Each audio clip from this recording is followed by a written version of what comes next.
Discuss types of footing with the help of diagrams. Foundation.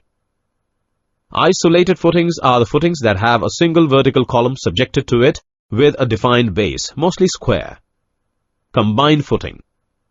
This type of footing is adopted when the space between two columns is so small that the foundation for individual columns will overlap. Pile. A slender structural member consisting steel or concrete or timber. It is installed in the ground to transfer the structural loads to soils at some significant depth below the base of the structure. Deep foundation. Deep foundation consists of pile and pier foundations. This consists in carrying down through the soil a huge masonry cylinder which may be supported by the sides of soil or may be supported on solid rock, hard stratum. Thus we can summarize as Introduction of combined footing. Explain combined footing. When two or more columns are built on a concrete footing, combined footings are frequently utilized where one of the columns is spotted along a border and when it is not possible to elongate the footing beyond the sides of the building. If we use isolated footing for each column, it is somehow more economical. A spread footing is used to carry two or more columns if they are along a straight line. Necessary condition. Combined footings are only provided under the following circumstances.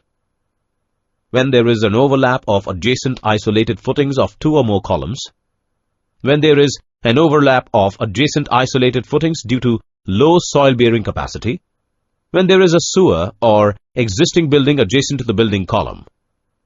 Types of combined footing. The combined footing can be of the following forms: T-shaped, rectangular or trapezoidal, or in plan.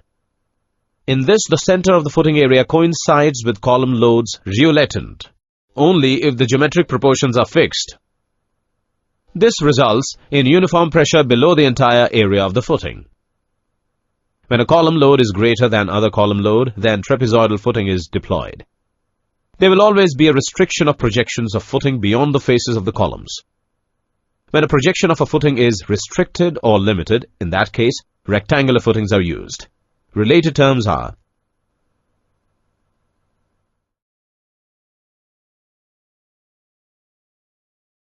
Explain the introduction of raft footing.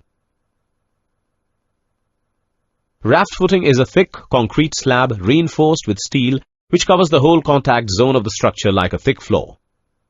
Raft footing is required in case of soils having low bearing capacity and have to support heavy structural loads. Normally structures on marshy land, soft clay and land that are generally made up of sanitary, landfill or other materials require this kind of foundation. Subsidence may happen from diverse sources like change in groundwater level. Because of climatic change, uncommonly on the off chance that sweeping soil or establishment in mining zone. Related terms are Explain introduction to strap footing. The strap beam is usually designed and constructed so that it does not bear on the soil. The strap, thought to be vastly rigid, serves to transfer the column loads onto the dirt with equal and uniform soil pressure under both footings. A strap footing involves two or more footings of individual columns connected by a beam called a strap. Common arrangements of strap footings. Figure represents two columns A and B transmitting axial loads W1 and W2. Area spaced one apart, center to center. Let W' be the total weight of both the individual footings. If A1 and A2 are the individual footing areas, we have where B is the common width of each footing. L1 and L2 are the individual lengths of the footing. The length L2 is arranged centrally under column B. The CG of resultant load W is equal to W1 plus W2 falls at X from the center.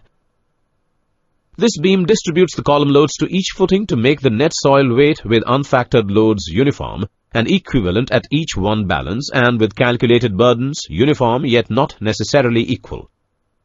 The center of gravity of the actual column loads should coincide with the centroid of the combined footing areas. The top bars at the exterior column must have been sufficiently as embedment length to develop their full yield strength.